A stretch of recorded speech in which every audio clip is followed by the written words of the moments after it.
Mali kunnafoni.net jabarani lalibagaw anw minnu b'an suit sanga ni wagati Mali kɔnɔ o ni Mali kɔ kan an b'aw fo dante foli min na an b'a fɔ ye k'aw bisimila émission Mali kɛnɛ kan n'o ye Top Star ye ne y'o de fɔ tant que aw sɔgɔlen b'anw na aw bɛ nisɔndiya dɔrɔn donc o hukumu kɔnɔna la aw ka nisɔndiya kama an ye ci bila an ka artiste ba dɔ de ma masa n k'ale b'a seko de kɛ dɔnkili kɔnɔna la a bɛ n kɛrɛfɛ yan ne y'o de fɔ ye bi restez concentré dɔrɔn show dama dama de bɛ yan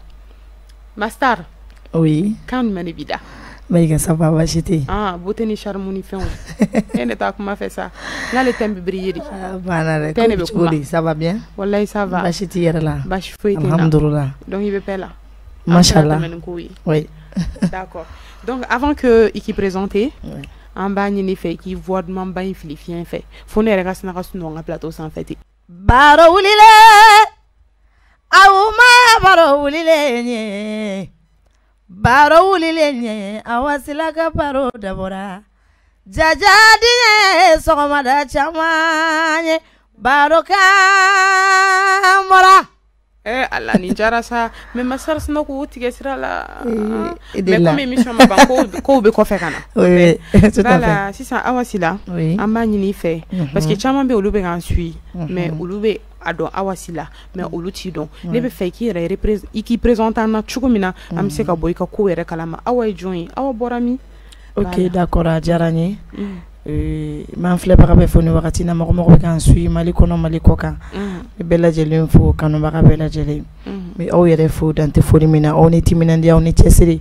aw de bande me kambla kambo dibila kambla yelena à travers ça am se ka sababu chaman soro donc aw yere ni chesira on timinandi ambe foli kawla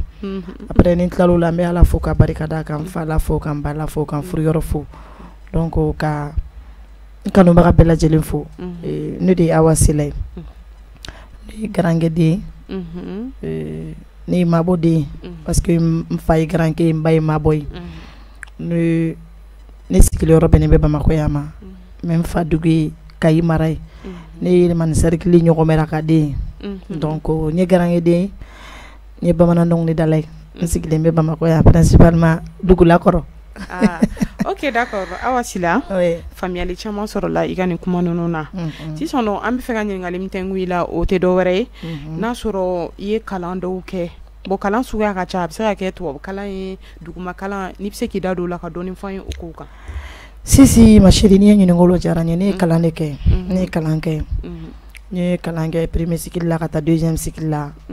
jusqu'à le lycée et ni premier cycle ke ka deuxième cycle ke kata lycée la ka 11e 10e 11e terminal SH2 ne tumbo de la ni bac 3 fois ne masoro ni bac sans folo ke lycée yelena ni wakati na be koko ke nga professeur ni nga élève bela lycée yelena 18 logement na ni nga bagi ke ino sans folo la masoro ka sans flana ke masoro après entrer el star la moderne star bebe quartier kelena nyaay ke fana masoro donc iba soro ndaka wa soro fana warmina jaram kun fe doni quoi donc ma bagi soro kelin fila sabatron fana e wala nseme kata mikuru la d'accord awa Fabien liba soro la ika kuma nono si sono komi an ere na kunye musique kodi awa carrière musicale si sono amna ndado odela mais awa ere bolo sano ni awa nyininga ku musique la ere bolo musique ere juma infolo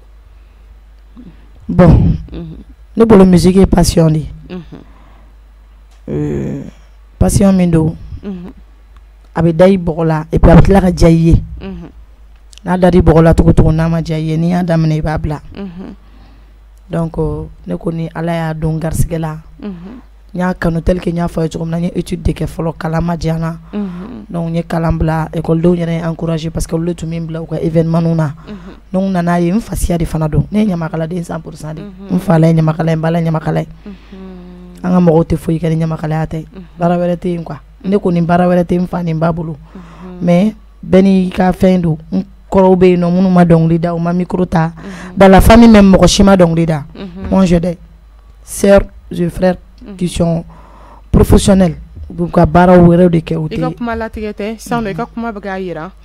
ema karaba non non non n ye musique n ye dɔnkili da mais n siya yɛrɛ don i siya yɛrɛ de don awɔ i nana sɔrɔ a bɛ so ne siya ye ɲamakala ye mais ka micro ta ka dɔnkili de da o de tun tɛ yen faamuyali sɔrɔla la awɔ garankɛw ye n cɛkɔrɔbaw bɛ furu dilanw ni furu tagamaw ni dugu ɲamakala kuntigiyaw de kɛ mais o tɛ dɔnkili daw kɛ musokɔrɔba fana ta kun ye kɔɲɔkɔrɔsigiw ni dantigɛliw ye o tɛ dɔnkili daw kɛ mais dɔnkili da kanu donna ne yɛrɛ la ne y'a kɛ faamuyali b'a sɔrɔ la kuma la sisan nɔ an bɛna continuer ni musique ye an yɛrɛ nakun de y'o ye tout à fait o tɛ Ella Star sisan nɔ genre ka ca musique kɔnɔna la bɛɛ n'i ka style de don bɛɛ n'i ka genre de don c'est vrai aw yɛrɛ bɛ genre jumɛn de kɛ exactement bon ne ka principal ye bamanan dɔnkili de bamanan dɔnkili ne bɛ bamanan fɔli de kɛ sisan nɔ bamanan fɔli ni danfara bɛ bamanan fɔli ni tɔw la bon langage b'u ni ɲɔgɔn cɛ danfara b'u la fɛn suguya kelenw tɛ tel que a fɔli senw tɛ a fɔli kan quoi a fɔli kan tɛ kelen a dɔnkili da kan fana tɛ kelen sinon a bɛɛ ye dɔnkili ye dɔnkili dɔ bɛ da jelikan na sa a bɛ se ka transformer k'a da bamanankan na dɔnkili dɔ bɛ da bamanankan na sa a bɛ se ka a bɛɛ ye bamanankan kelen de quoi mais ni n ko bamanankan a bɛ faamu dɔnkili dɔ bɛ fɔ jelikan na sa i bɛ se ka yɛlɛma ka kɛ bamanan dɔnkili ye dɔnkili dɔ bɛ da bamanankan na i bɛ se ka yɛlɛma ka kɛ jelikan ye mais juste les langages da prononciation togo d'accord awa faamuyali sɔrɔla kuma la voilà an ka recherche ye an bɔ fɛn dɔ sanfɛ ko groupe dɔ bɛ aw bolo aw yɛrɛ de y'o groupe sigi e yɛrɛ de y'o groupe ɲɛmaaba ye groupe in tɔgɔ de ye ko on est solidaire i m'a ye k'i ye denmisɛnninw fara ɲɔgɔn kan sisan nɔ i bɛ se k'i da don o la groupe in yɛrɛ idée nana cogo di awa la ok ma chérie ye ɲininkaw la diyara n ye groupe on est solidaire ni yɔrɔnin na n b'u bɛɛ lajɛlen fo fɔlɔ Mayiba n'a ka jama présidente n'a ka jama on est solidaire initiative nana na mais ne ma k'a présidente ye ne y'a présidente ya ta ka di n kɔrɔmuso ma n'o ye Mayiba ye bɛɛ b'a fɔ ma Wurikani ka Mayiba donc ne de initiative ta ka n sigi n ko an bamanan dɔnkili da denmisɛnninw an tɛ ɲɔgɔn dɔn rive droite ni rive gauche an bɛɛ bɛ bamanan dɔnkili da mais i b'a sɔrɔ an bɛ ɲɔgɔn sɔrɔ kɛnɛw kɔnɔ si tɛ si dɔn tel que exemple dɔ kɛra ne yɛrɛ la ne ni dɔ ye ɲɔgɔn sɔrɔ kɛnɛ kɔnɔ a ye ne fo a bɛ ne dɔn parce que Ala ye ɲɛ di dɔ ma dɔɔni ka tɛmɛ dɔ kan diɲɛnatigɛ yɛrɛ bɛ ten tel que ni dɔ bɛ bɔ télé la dɔɔni i b'a sɔrɔ dɔ tɛ bɔ télé la dɔɔni mais e min bɛ bɔ i b'a sɔrɔ dɔ bɛ dɔn o tɛ yɛrɛbani o tɛ foyi ye i b'a sɔrɔ dɔ bɛ e dɔn mais e t'a tigi dɔn o bɛ sɔrɔ visualité fɛ donc ne n'a tigi ye ɲɔgɔn ye a bɛ ne dɔn mais ne t'a dɔn an ye adamadenya kɛ fo ka kɔɲɔ ban tuma min na de après a y'a fɔ ne ye ko ale ye karisa ye bon moi j'étais trop gênée parce que ni mɔgɔ m'a faamu o b'a fɔ karisa bɛ k'i yɛrɛ bonya bon ne taara n sigi n y'a hakilina jagabɔ n ko est ce que n tɛ rive droite ni rive gauche bamanan dɔnkili da denmisɛnninw bɛɛ kɔrɔw t'a la an denmisɛnnin kunda tel que n ye Umu Jara t'a la Umu Kuyate t'a la Orokiya Kɔnɛ t'a la Sadio Sidibe t'a la Anu Bebe Kulubali t'a la olu jukɔrɔ an minnu b'olu jukɔrɔ n ye bɛɛ lajɛlen wele téléphone na kelen kelen n ko a ka di n ye bɛɛ ka na tel que n y'a f'i ye cogo min na ka explication di bɛɛ ma bɛɛ y'a accepté donc an ye groupe sigi au membre de 34 personnes chaque mois alhamdulilayi bɛɛ sɔnna an ka fɔ ma u nana fana an jɛra groupe WhatsApp b'an bolo an bɛ taa kalow la an ye rencontre fɔlɔ kɛ parc la après ça an bɛ taa ɲɔgɔn fɛ yen wari ko tɛ sanu ko tɛ tontine ko tɛ mais juste pour qu'on se connaître parce que a kɔnɔ an bɛ ɲɔgɔn dɔn an tin bɛ don ɲɔgɔn na an bɛ ɲɔgɔn tɔgɔ ni ɲɔgɔn jamu dɔn n'an ye ɲɔgɔn yɔrɔ la ne bɛ se k'a dɔn e bɛ min kɛ ne b'o de kɛ nin bɛ min kɛ e b'o de kɛ donc an bɛ se ka échanger a nana kɛ bi baro donna an ni ɲɔgɔn cɛ an bɛ baro kɛ tulon kɛ WhatsApp kan an jɛlen don alhamdulilayi bɛn ni kelenya kama ani ɲɔgɔn dɛmɛ ka ɲɔgɔn ka hɛrɛ ni hɛrɛ tana partager a dabɔra de kama voilà sisan groupe in yɛrɛ sigilen don de y'a san joli bon groupe in sigira a ma san kɛ fɔlɔ a ma san kɛ fɔlɔ mais an bɛ dugawu ɲini bɛɛ lajɛlen fɛ u k'an sama ni dugawu ye makɔrɔbaw kɔrɔw an taara tanti Payi Kamara fɛ yen ka taa dugawu ɲini a fɛ a y'an bilasira kosɛbɛ donc an b'a fɔ nin yɔrɔ in na bamanan dɔnkilidala musokɔrɔba bɛɛ lajɛlen k'u bɛɛ lajɛlen fo donc u bɛɛ k'an sama ni dugawu ye Ala k'an dɛmɛ a la ka a taabolo fanga sinsinli d'an ma ale bi sisan groupe in yɛrɛ ye mɔgɔ joli ye exactement pour le moment on est à 34 personnes sisan mais dayɛlɛlen don mɔgɔ bɛ bamanan dɔnkili hali sisan ne natɔ dɔ ye ne wele ko ka ajouter dayɛlɛlen don parce que ne tɛ se ka bɛɛ dɔn a bɛ se ka kɛ ne bɛ dɔ fana bɛ dɔ dɔn dayɛlɛlen don bamanan dɔnkilida denmisɛnnin bɛɛ ye an m'a dabɔ fadenya kama an m'a dabɔ concurrence kama an m'a dabɔ ɲɔgɔn kɔrɔmatigɛ kama an m'a dabɔ kɛlɛ kama an m'a dabɔ ɲɔgɔn ko kuma kama an ka groupe bɛ se ka ta ka bɛ sɔgɔma fo sufɛ ani minnu an bɛ baro kɛ an bɛ ɲɔgɔn takini kɔrɔw bɛ kɔrɔw takini dɔgɔninw bɛ dɔgɔninw takini sinankuyaw a banna an bɛ taa rencontre kɛyɔrɔ fana na o ka kuma tɛ yen tulo ni yɛlɛ dɔrɔn kɔrɔ b'a yɛrɛ dɔn kɔrɔ dɔgɔnin b'a yɛrɛ dɔn sinankuya tulonkɛw ɲɔgɔn a banna donc a dayɛlɛlen don bɛɛ lajɛlen bɛɛ bisimilalen b'a kɔnɔ bamana donc da demsani be fon fa be bismina no akano beni keleyani adamade ya tabuluka ala ka ni sababe amina rabbi wala awa kuma nyana wa famille liba soro la kuma la sisan no amina so do kata réseaux sociaux ma réseaux sociaux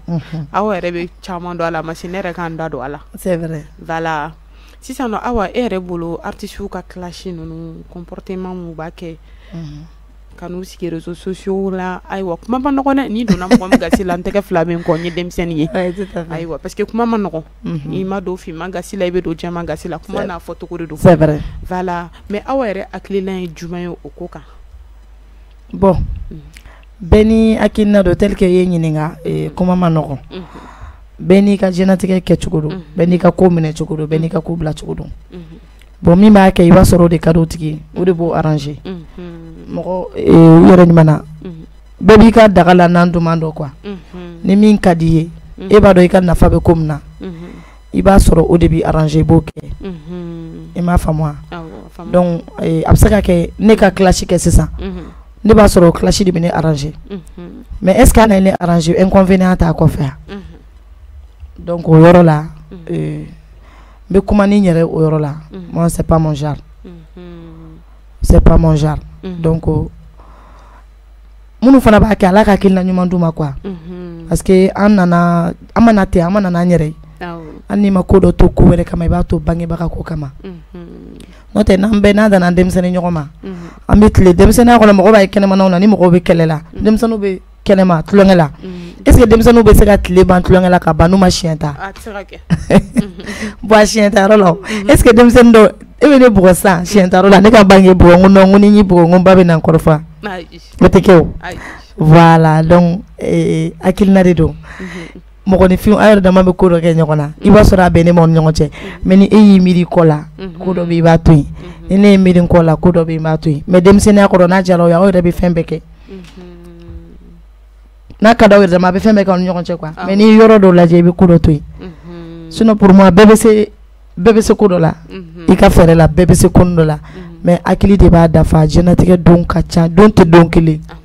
voilà ite bi ka comme chiran kuna bi mo dronke sinini siningene bi no et le sega taray dombe voilà parce que ambe bi na fin de quoi les choses là ate blalaka ali ni ko kelenke bi ba bli kuna ko ayne sanke me de ka ko marale voilà donc ala ka kilna nyuma ma amina ya rabbi si ça non ambe domine ina phobie 600 ere projet du mane labene be awobolo tabarika la projet bi ibse ki dado la wala projet bi album ko bara bi bientôt aw yere bina wele surprise bi ko fe ko bi na li album bara bi sina bo projet bi mbulu concert ko projet fana be mbulu dona na tala tel que projet to mbulu 600 to be concert là le 15 de ce mois elle dit que concert mais nya reporté ka dan jati ka fatulika mais sala to bla ni yorola ala ka ya fakani islam shube ma alu trawri donc projet mbulu concert ko la wakati na aliga bani okum kono nyo toyi fo quarantaine ngateme mais ni otame na projet de concert munumbe yani album ko bara munumbe meno lu relancer inshallah na la sona ala kan si joko kono amina bala awa dokera kuma na sisa no enfle libero ko kubi awa zena ta tigere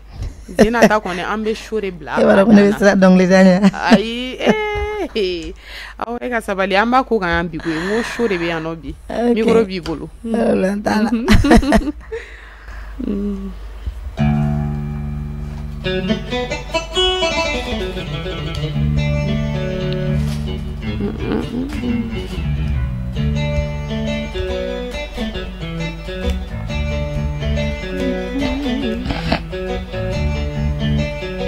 Iye jamayo bekaname filama jamayo iye jamayo bekaname kanumbala jamayo como golona ni finimi ni obo ibeke chama bolo domala filie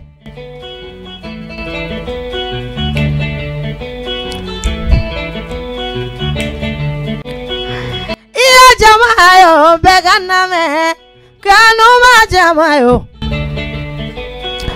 iye jama yo bekana me Mali kunnafoni jama yo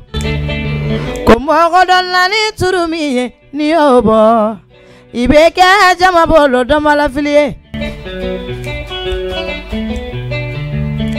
walai betado adamala anyuma betado tugu nekalela alala betado maoni fi anyuma betado tuguni maigani betu me mayado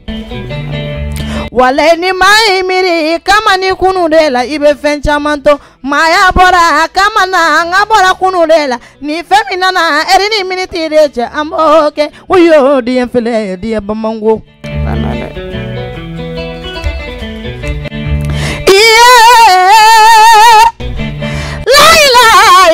la shedina mamala rasulullah betanto bila masay minganda fila ba jamalio kanu ba jamalio awalo gabilala wala inyona atisibate inyona dongdi la bate do de ba di ibolo wala ni kandiara na kala piano de wala iti yere fo imani yere fo nyama wala ifudo ka kudiela kasuworo kila kakoro kila o kama kanu bagalio dongodo kanu bagalu dongodo chatilu awati sanye aw barikadala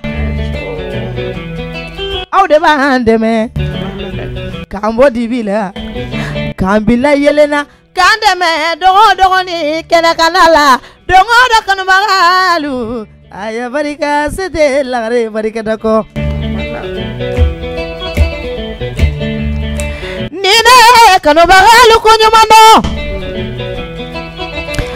wale nyodo fo bamako nyofo nintala ninana nyonyama funga baro volani malali de alu yesi bamanu moreno bamake yontonyene finna dongodo vision nouvelle ka awako kanje kanta menyona ula mali kane bosena tamana ka mobili ko ami bona ka shiyoro ko ami bonela ka dayoro ko ami bona ka jigiyoro ko ami bonena alani president vision nouvelle dedo tata che alu tarawole idasa du kolokana jugumankila maiga yendeme kandeme chama abendo domina oya soro matene so wafilala mali abenta domina oya soro mate wadurudi awasilama ayenta kanso million euro ni kele kayanga ba euro ni kele kange alimadara bode nyona uchela safiatu chawale alu tarawore malali de bele ida iye tata che iye nyuma minkenye alaka kiye alijire ntenyina nyuma ko malali de nintara nyonyama nisegina fonga ni yoni foye tromaga wala inekalela alala beta dondoramani malifia nyuma beta do ala male nyuma beta do kamante mayala beti mayado kunute mayala beti mayado sabute mayala beti mayado awasile mayado mayagaranga muso yenye maiga siyama Allah seika siyama maiga siyama debe comporter ça maiga abalika kanuna diaranye yabana mali kunnafoni jama awni sange awni chasiri awni sange awni bara wallahi foy mandi ni gela ya tala ala kanena kisi gela ya ma ala kambella kana ka fon fila bawye ka fon la dia bawye ni tuye awasila ka folika ye kala soma nekela alala beta do piano la la mani beti mayado awada dala mani beti mado musa dala mani beti mado maiga beti mado gafure awako beti mado anga miri maya china anga kofile maya china kunu ni bitekelenye beti mado sa no bravo ni matigero ninjana ayi ne koni kuma tane da ngo ni sonja dama dama mon kenen terrain en flali baro fene ni sonja ni barido donc on peut que remercier Awasila. Merci à vous Yara voix kadi si on est question de revenir volote mo question ne o une de question si ça on ne peut faire awa voix secret awa kana do kana de voix secret fani est-ce que secret be voix là secret be awata ina ko bon ne connaît secret te ne ka voix là à la son secret te ne ka voix là voix karachani mimene bolo secret foi tala à la son do voix abana anga blom ne anga blom na ko awa son jara fuba fara donc ni yoroni na ambe foli di en fleli baga bema surtout tungaranke o ante senge ante nyena ambu fu dante foli mina awa su parce que olu no awa nyana fimbulula donc ni yorona tungaranke o ambe marakaw fo yere tunga fora dron be fode di tunga fora tiga marakaw fo ni ma marakaw fo ko ni soni dakanya Allah soni gelu dakanya wallahi ngo marakalu ka bismillah pari vili soni ngelu adogole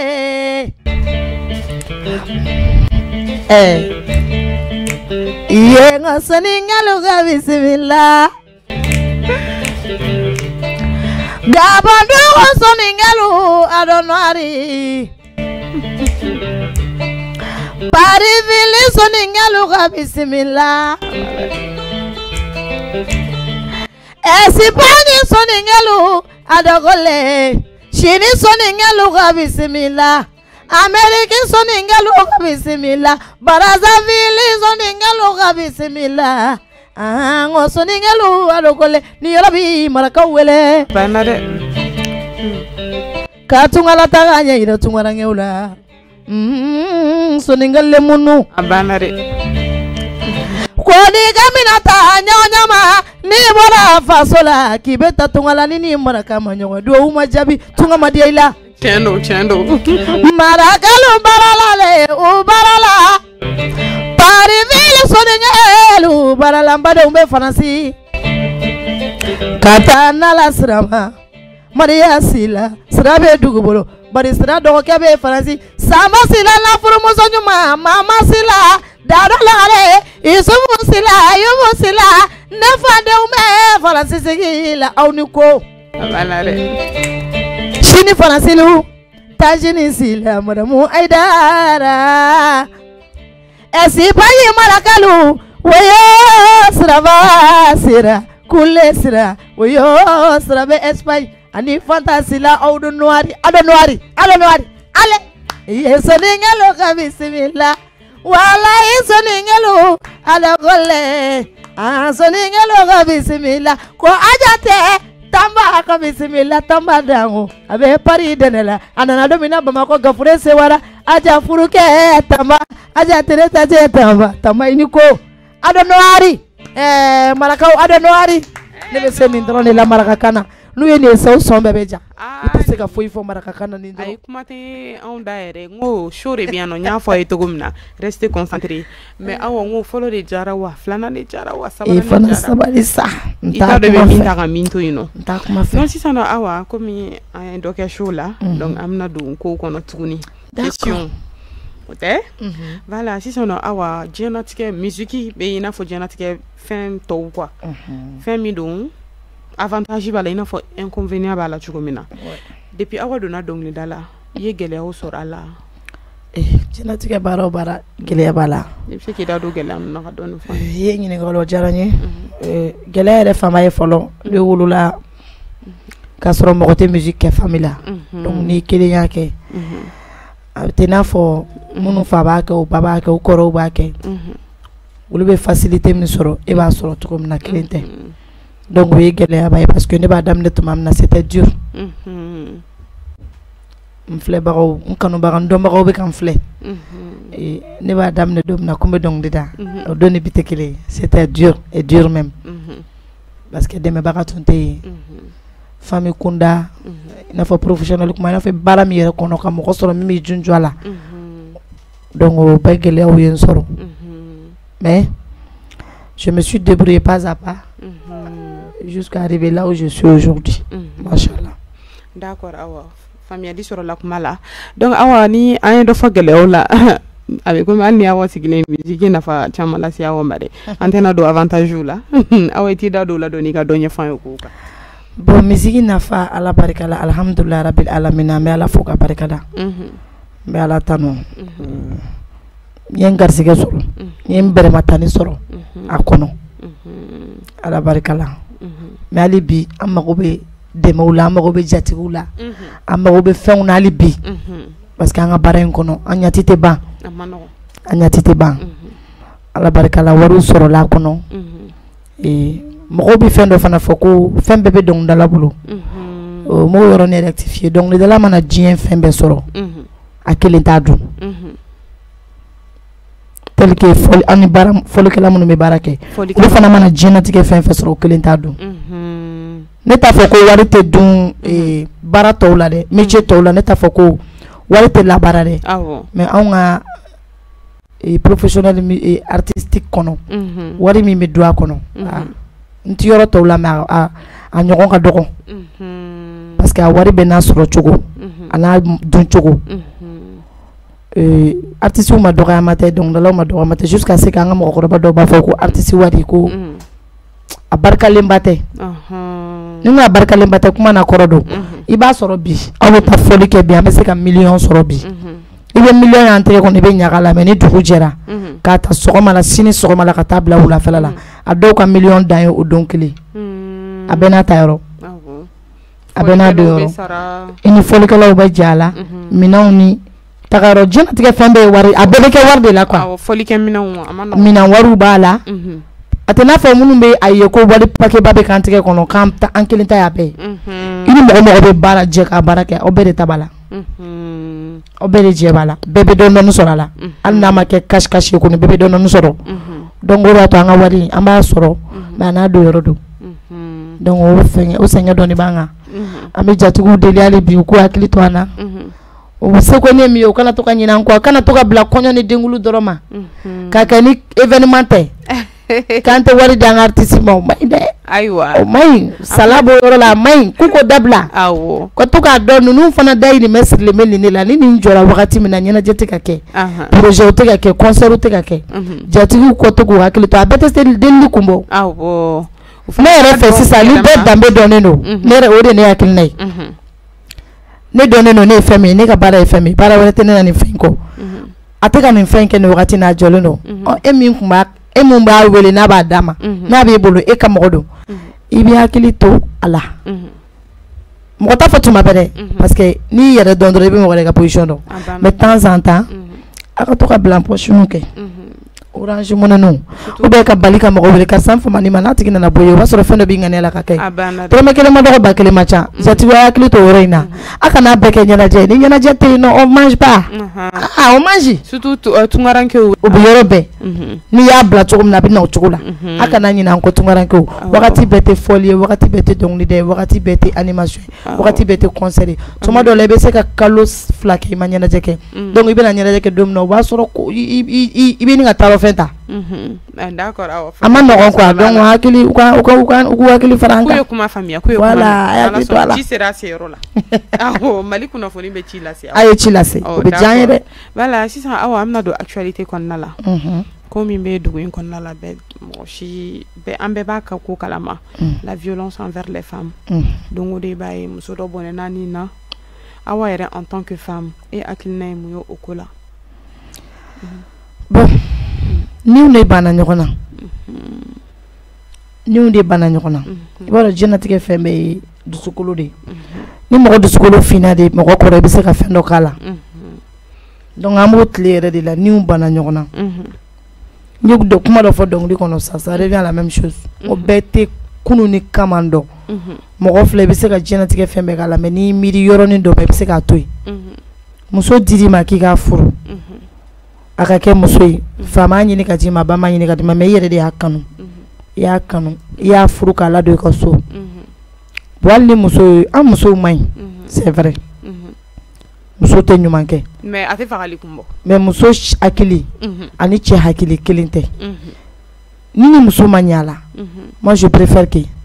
séparez-vous muso bɛ taa ka sira e bɛ taa ka sira a tɛ ɲɔgɔn ni bɔnɛ ko ba parce que adamaden nin tɛ sara dɛ nin tɛ sara dɛ ni ye kelen de n'i ye mɔgɔ ni bɔ ka ban hali dɔw b'a fɔ ko n b'i faga dɔw bɛ ne delila ka kuma dɔ mɛn dɔ da ko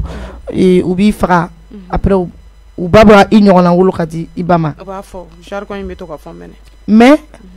o ba bɛ se ka den wolo mais est ce que i ɲɔgɔnna bɛ sɔrɔ voilà donc an falakaw ala ka hakilina ɲuman d'u ma amina yarabi dusukun kalaya ni dusukun finya min bɛ an yɛrɛ bi mɔgɔw la ala ka jisuma k'a fura ye nin bɛɛ bɛ nin ba ɲɔgɔn de bolo ni nin banna ɲɔgɔn na ko caman b'a kɔnɔ n'o tɛ a tɛ nin bɛɛ kun bɔ n'aw ma ɲɛ a la bɛɛ n'i ka sira u b'a fɔ cogo min na furusa man di ala ye mais furu fana ka sa o fana ka fisa ni ko dɔ ye aw ni ɲɔgɔn cɛ i m'a faamu donc ala ka hakilina ɲuman d'a ma u k'a musow to yen walayi u k'an to yen n'anw yɛrɛ de tɛ foyi ma ɲi u k'an to yen. Voilà, oh merci beaucoup Famiani va sur la. Il faut qu'on ait beaucoup de yoro. Eh non, ayi ni ne do, iwo de kunde do. Mais am ne so jabare be piano fala na sisa. Oh togodi. Wallahi, ni dimi abare wa. Ayi dimi atala. Voilà, awa. Jenatike manake togo imna soro do bi no ko kadi obi influencer. Awa da musique yere kona la. Am nyingali mi est-ce que idole be awala? Idole jume ba malakala genre dobi no kadi ale bi influencer ale ka style kadi ni tra style go la meilleur na ni kanu mi sababu donc yoro non style fana tekele yoro voilà donc ni style fana tekele no fana ni o tekele sino style la ba do ne mo nga style ele suya Delphine Monkolo o ka style kadi buju mais angata dongli yere fan fe na parla na ya jo akadni ale be parli fe ke ne ka to ko nyono ne ke Delphine Monkolo amanya nya fayo ay wani yoro ni na man profiter wallahi madame Chelma Sam amanya nya fayo ngono ko so e ka parli yere de imani pari chogo imani ale be ko ale yo ale parli mon ko ata traditionnel ni fait moderne ana moderne ke ba so tout est simple kata ça fait fo duguma te yoro de yala ki be ba fo ko comment ko ni manye quoi ay wani yoro ni na foli ba e face Delphine Monkolo pick up voilà mon idole awa sisa no dongli ta fan fe la bamana dongli dara mo ko bamana dongli la bekadini abekadini awa kanu mana ke chugo so dota fa nga bon dota de oui tiens tel que surtout nye bamana dongli yere influence ta ka do ale kononya akta mo ko yere ka stra fe non donc me dongli dada bla wakati non tu me jeli so de wele e ma fama mais on koromso o mu demba kuyate ale nkoromso de balma sira fe nkoromso do donc ale ni ale tu meta folklore la ale tu me bamana donglu ke tel que na ya ke anga maestro ba do be Omar Konate na to taro ka studio la ni morceau kera so ko madaina o be morceau indi ko ka jouer arajo na metlen ka répéter quoi na nya jouer ne ba da chukula na antara umu check animation na o be dongli kala a jouer folklore ba jouer live la ba fo ko ne ka segaka ni yoro la me jak fo jak inde me ola ko sobe umche donc ni bamana dongli yere ta accent ta umu de fait d'accord ntuma ke me ka fo kuma ke nga basi yere na accent ta le ko usra de fait mu demba ko yate sino bamana dong dala no ni bu be ka dong lu dang ko no mu be yero mala ma ba kelen ni photo ne ba kelen tomo o ki akone bola anu be ko bali bola o mu jara bola o fitine sino kuma ba no tan pa ya antlaro tawla abana fiu donc ie fan facilité ni yoro la nga fuli bu bela jelen fo Maimuna Dambele ne re bamso tati jena ba seki teneni damba ni be mbaw ye nu be kadi voilà mu bele be mblasra ni ma ko be dongli munu na mu bele ba sarola mu bela jelen fo voilà awamna do kuma do kon nala san kuma manogo toujours un enfant abe no yo awo ntega flabe ko kuma manogo kuma na photo gore do awa era ba do ko milieu kon na manogo toujours bembalia fadinya barka rabu mai sisan nɔ aw yɛrɛ ka hakili fɛn ni aw ɲininka sisan nɔ solution jumɛn de bɛ aw bolo pour que paix bɛ se ka na Mali dɔnkilidalaw jeliw artistes bɛɛ ni ɲɔgɔn cɛ awa se b'o bɛɛ ko la ayi mais a bɛ se ka kɛ solution dɔ mais n tɛ ka n da sago awɔ i bɛ se k'i sinon ne ko ne se est ce que awɔ kana fɔ a bɛ se ka kɛ hakɛto bɛ kuma kan salala Mahamadu bɛnbaliya ninnu a bɛɛ ye kuma kelen de ye hali bi an ma wagati bɛɛ n'a ko don diɲɛ ko bɛɛ n'a tuma de don ne kɔni n ko ɲɔgɔn tɛ fɔlɔ aw ka tani pa ɲuman na subahana mansi ninnu nin fana bɛɛ tun tɛ yen fɔlɔ donc ko ninnu fɛn bɛɛ na ni mun nana o bɛ na ni dɔ ye réseaux sociaux ka valoriser k'a kɛ tan tɔ o fana tun tɛ yen fɔlɔ réseaux sociaux valoriser len ba bɛɛ bɛ fɛ k'i yɛrɛ yira an bɛɛ ko k'an b'an yɛrɛ fɔ an bɛɛ ko k'an b'a yira ne de bɛ à la hauteur an dun mana kɛ cogo cogo tɛgɛ denkɔniw bɛ cogo min na tan tɔ adamadenw bɛ ɲɔgɔn ɲɛ tan i mana kɛ cogo cogo i bɛ dɔ ɲɛ dɔ fana bɛ ɲɛ mais aw yɛrɛ ka solution ye jumɛn pour que fɛn bɛ se ka na an ka kɛ ɲɔgɔn fɛ ko bɛɛ ye kanu de ye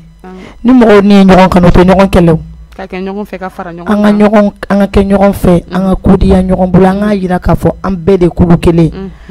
n'i ko dɔnkilidala kelen nin na bi ni ko nin kɛcogo n'i ye ne ɲininka ni artiste kelen nin na bi yɔrɔ min na an bɛɛ nin na ne bɛ exemple t'a la n'i ye jatigi ye ni ne ye jatigi ye ne yɛrɛ Awa réseaux sociaux de don n suivlen don n lamɛnbagaw ni kanubagaw bɛ se k'a dɔn minnu bɛ n dɔn n'a ye ni ne ye jatigi ye k'a ye k'i bɛ ne kɛ ka artiste ɲɔgɔn kɛlɛ ne bɛ fara i la parce que i bɛ k'o min kɛlɛ ni kuma ye ne diya ne n'o ye joli kelen ye ka tɛmɛ e kan i m'a faamu wa non n ye exemple de ta yɔrɔ kan n m'a fɔ jatigiw sen b'a la parce que a mana kɛ cogo cogo base côté bɛɛ n'a base don quoi mais n ko pour que nin bɛɛ bɛ ko min kɔnɔ an ka kɛ ɲɔgɔn fɛ fɔlɔ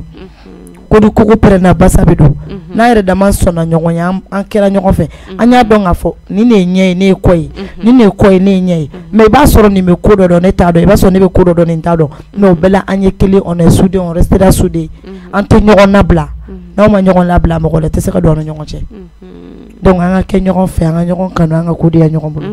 voilà d'accord aw comme émission tɔ ma jan bilen non donc sisan nɔ an bɛ fɛ ka dɔn fɛn jumɛn ka di aw ye ni diɲɛlatigɛ fɛn bɛɛ sisan nɔ i ye ɲininkali o diyara n ye fɛn min ka di ne ya paix du cœur ni lafiya fɛn min ka di ne yɛrɛ bon hali ne ɲɛ bɛ ne sigi cogo la ma i kɔni b'a dɔn ne farisogo kɔnɔna ko hɛrɛ ko tɛ n kan quoi hɛrɛ ni damu ni paix du cœur de ka di ne tel que o de bɛ n kan fɛn fɛn bɛ n'a bɛ adamaden kunkolo chauffer fɛn fɛn bɛ n'a bɛ mɔgɔ stressé fɛn fɛn bɛ n'a bɛ mɔgɔ dusu kasi inutilement parce que ko dɔw ye inutile de ye ni olu ko ninnu tɛ ne arranger voilà mais fɛn min ka di ne yɛrɛ o ye paix du cœur de k'a yira dɔrɔn ko je me sens bien à moi a banna pewu n ka kɛnɛ kɔngɔ tɛ n na minɔgɔ tɛ n na alhamdulilayi maa ka jurujugu tɛ n na min bɛ n bali ka da ka sunna fɛn ka di k'o bɔ o ka di dɛ i jo don sisan Awa le contraire sisan nɔ fɛn jumɛn man di i ye fɛnɛ fɛn min man di ne ya bon fɛn min man di ne yɛrɛ o ye diɲɛlatigɛ kɔnɔ mɔgɔ min m'a k'i la mɔgɔ min ma s'i ma a m'a k'i la a yɛrɛ ta ma s'i ma mais k'a minɛ parce que k'u y'a fɔ n ye ni mɔgɔ kɛra diɲɛlatigɛ fɛn fɛn diɲɛlatigɛ kɔnɔ n'a ma s'i ma a to yen bisigi ne tɛ bisigi de fɛ n'i y'a kɛ ne na ne t'a fɛ ni mɔgɔ y'a kɛ na n yɛrɛ t'a kɛ mɔgɔ la bɔ n'i y'a kɛ na n t'a fɛ bisigi yɛrɛ de man di ne ye ka mɔgɔ minɛ ko ma dɔrɔn i m'a ye ko min na ko n y'a mɛn a ma ɲi ala t'a fɛ ayiwa an filɛlibagaw anw minnu bɛ k'an layɛ nin wagati in na Awa bɔra ka kuma ko fɛn min ka d'a ye diɲɛlatigɛ kɔnɔ paix du cœur paix du cœur fɛn dumanw diɲɛlatigɛ fɛn duman bɛɛ b'o la k'a tɛ stress fɛ fɛn fɛn b'a stressé a t'o fɛ o tɛ a bɛ komi bourre de l'argent fɛnɛ bɛ ka di wariya c'est la base. C'est tout ce que je veux dans la vie. C'est la base. C'est avec l'argent, on fait tout. Quand tu as de l'argent, tu as des amis. Quand tu as de l'argent, tu as ta famille. Quand tu as de l'argent, tu as tout. Mais quand tu n'as pas de l'argent, on ne te calcule pas. Donc l'argent, c'est la base. Oh, problème faut dans la couille kuma fa bien Awa. Voilà, Awa comme émission sera kunchema roma, kuma kan laban du même bolo kala si en fleli baroma. ok Mali kunnafoni mɔgɔ n b'aw yɛrɛ fo dan tɛ foli min na tel que nin tɛ n siɲɛ fɔlɔ ye plateau in kan filanan fana tɛ aw yɛrɛ ni adamadenya aw ni cɛsiri k'an filɛlibagaw bɛɛ lajɛlen fo Mali kɔnɔ Mali kɔ kan tunkarankew Bamakɔ yan nɔ fan fitini fara kumaba kan fan fitini yɛrɛ tɛ yen jatigi fitini tɛ yen maa dɔ bɛ i ka d'a ye a tɛ se ka fɛn d'i ma mais kanu in yɛrɛ b'i sama ka taa yɔrɔ caman na donc ka di maa ma ye ni Awa Sila kanu bɛ maa ma dusukun na k'a fɔ bɛɛ lajɛlen ni n garisɛgɛ bɛ maa ma bolo ko ka n yɔrɔ ɲini k'a di yan sigiyɔrɔ bɛ ne bɛ Bamakɔ kɔnɔ n'u bɛ ka ɲini u ka na Mali kunnafoni na a banna pewu ni n ka di maa ma ye dɔrɔmɛ kelen de bɛ bolo k'a di ne ma n yɔrɔ ɲini sa a ɲati bɛ yen. Voilà, awa numéro dɔ t'i bolo a bɛ se ka kɛ sumu ni fɛnw bɛ mɔgɔ mɔgɔ bi la n'a sɔrɔ numéro dɔ b'i bolo. Numéro mais an ma kɛ Orange Money parce que c'est ça qui travaille beaucoup. Il bɛ se k'o numéro bɛ bolo Orange numéro bɛ n bolo a ta. C'est le 90 34 97